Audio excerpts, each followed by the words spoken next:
A very good afternoon and welcome to Lunchtime News, come to you live and direct from the Newsfirst Center here in Colombo. I'm Florine Rajendran. Before going to the stories in detail, here's a look at today's headlines. Hostage situation at a restaurant in Sydney. Prime Minister Tony Abbott convenes an emergency meeting at the Cabinet. President Mahinda Rajapaksa pledges solidarity with Australia in the fight against terrorism. Common opposition candidate Maithripala Sirisena says the public service has deteriorated due to fraud and corruption. Protests in Negombo demanding pre-Christmas release of Sri Lankan fishermen in Indian custody. South Africa's Rolling Straws crowned Miss World. In those stories in detail now. Taking to Twitter earlier today, President Mahinda Rajapaksa offered his condolences to Australian Prime Minister Tony Abbott, saying that he was deeply disturbed about the hostage situation in Sydney. The President emphasised that Sri Lanka stands united with Australia in fighting terrorism. At least 3 people have been seen inside the cafe with their hands up against a window and holding back up a black flag with Arabic writing. Several people have been taken hostage by at least one armed man at the Chocolate Cafe in Sydney, Australia. Hundreds of armed police have sealed off the normally busy Martin Place in the central business district. Australian Prime Minister Tony Abbott has described the incident as quote-unquote deeply concerning. New South Wales Police are responding. They are being strongly supported by Commonwealth agencies. We don't yet know the motivation of the perpetrator. We don't know whether this is politically motivated, although obviously there are some indications that it could be. We have to appreciate that even in a society such as ours, there are people who would wish to do us harm. The Chocolate Cafe said that 10 employees and 30 customers were thought to be inside. Nearby officers were evacuated and police asked people to remain indoors and away from open windows. Australian police said they had not had direct contact with an armed offender holding an undisclosed number of people hostage at a cafe in central Sydney. At this stage, the operational advice I've got is that we're still determining what it is that may well be the motivation, and at this stage we are still not yet in a position to determine where the individual is from.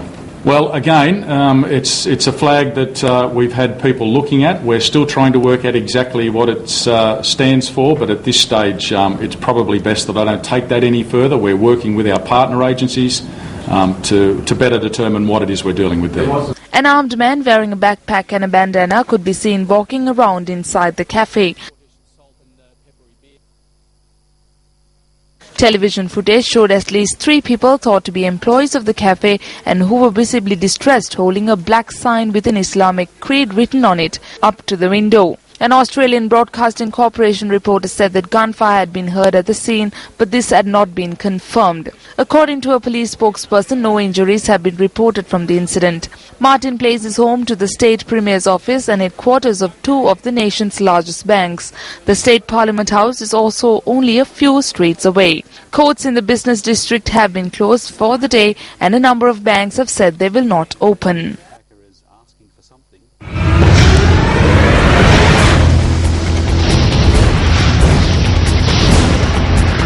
President Mahinda Rajapaksa says that he will secure the right of individuals to live in unity in the country. He made the statement at a public meeting in Akurana.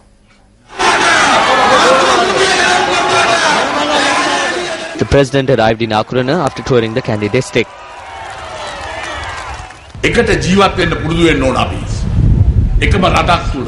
We must be able to live in unity in one country. There is the freedom and the right to live in the country. That cannot be taken away by anyone. A country should develop. The economy should develop. That is what we hope for. I am a Buddhist. I am not afraid to state the fact. That is not a problem. You are a Muslim or a Hindu. We have not deprived the public of their right to live in unity in the country.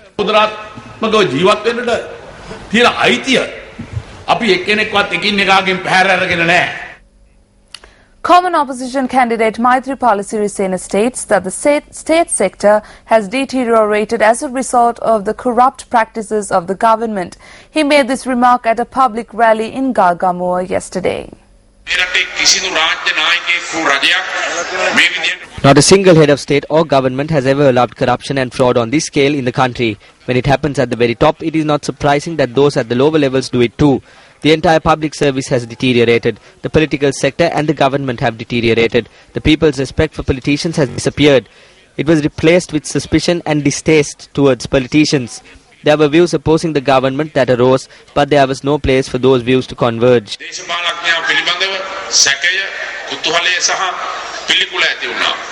මේ තුල ප්‍රධාන වශයෙන්ම රටේ ජනතාව ආණ්ඩුවට විරුද්ධ ආණ්ඩු විරෝධී මතයන් දරන්න පටන් ගත්තා.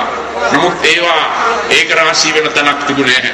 හරි ඉක්මනට අමතක වෙන ජාතියක් අපේ ජාතිය.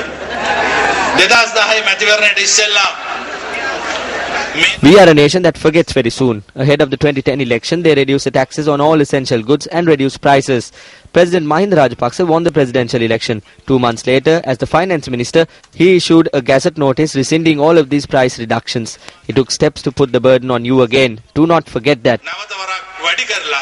මේ රටේ තමුන්නාන්සලාට ඒ බර පටවන්න ක්‍රියාත්මක කරා කියන එක තමුන්නාන්සලා අමතක කරන්න එපා.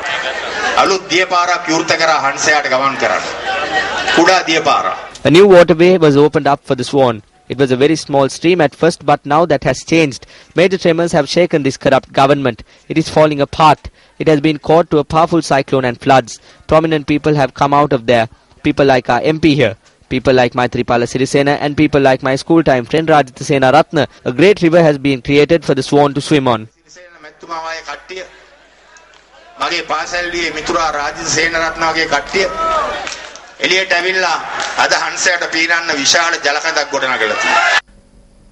Now the Election Secretariat has invited 60 international monitors to monitor the upcoming presidential election scheduled for the 8th of January. Additional Elections Commissioner U. Amardas said that they have called representatives from 3 international monitoring bodies. He said that 1 representative arrived in the island yesterday and the 2 are set to arrive today.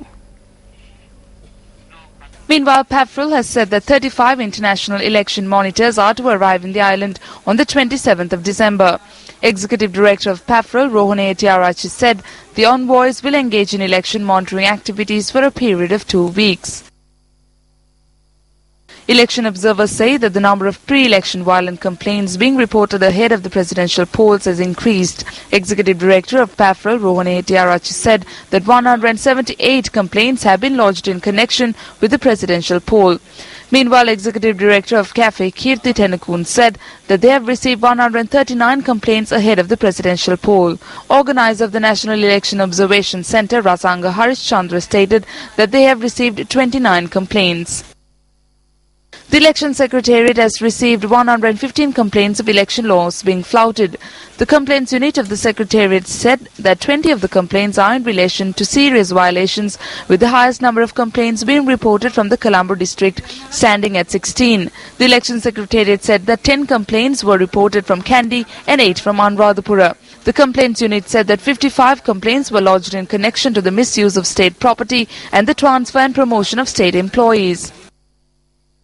The Election Secretariat has said that requests can be made by differently abled persons to their relevant district returning officers before the 31st of December in order to provide transport for them to travel to the polling station for the upcoming presidential elections. Applicants are required to produce a medical report when submitting the applications, which the Election Secretariat said could be obtained from a Western or Ayurvedic medical practitioner. Meanwhile, the Election Secretariat says that 541,433 government officials are eligible to cast their postal votes at the upcoming presidential election. Additional Elections Commissioner U. Amardas stated that the secured postal packets containing the postal voting cards will be handed over to the Postal Department today. The Additional Elections Commissioner added that the casting of postal votes is scheduled for the 23rd and 24th of this month. UNP Uva Provincial Councillor Thissa Kuttiarachi has announced that he will be supporting President Mahinda Rajapaksa in the upcoming presidential election. The Presidential Media Office noted that Thissa Kuttiarachi met with the President at Temple Trees this morning. Thissa Kuttiarachi said that he will be rendering his fullest support in order to ensure the victory of Mahinda Rajapaksa. He served as the Uva Provincial Councillor for a period of 5 years and is the UNP organizer for the Mayanganaya electorate.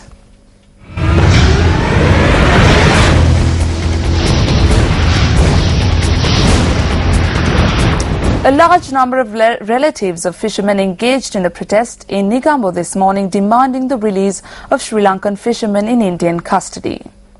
They requested the relevant authorities to ensure that their relatives detained in India be released before Christmas. Acting Minister of Fisheries Sarath Kumara Gunaratne said that 28 Sri Lankan fishermen and 18 fishing vessels belonging to them are currently in Indian custody.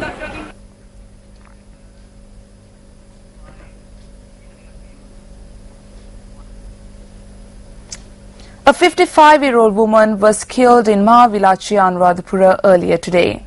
Police said that the murder took place as a result of a family dispute and that she was killed by her husband from her second marriage.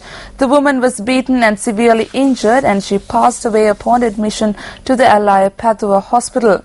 Police said that the suspect in connection to the murder has been arrested.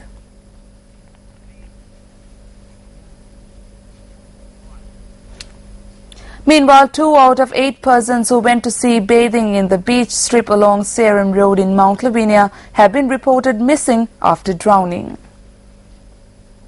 Police said that the incident occurred at around 5:30 last evening. After search operations were carried out by the police, Navy and area residents, the body of one missing person was found. The deceased was a 28-year-old resident of Gampala. Police say that a 19-year-old resident of Rakawala still remains missing and that search operations are underway with the help of the Navy and area residents. Hotline 0114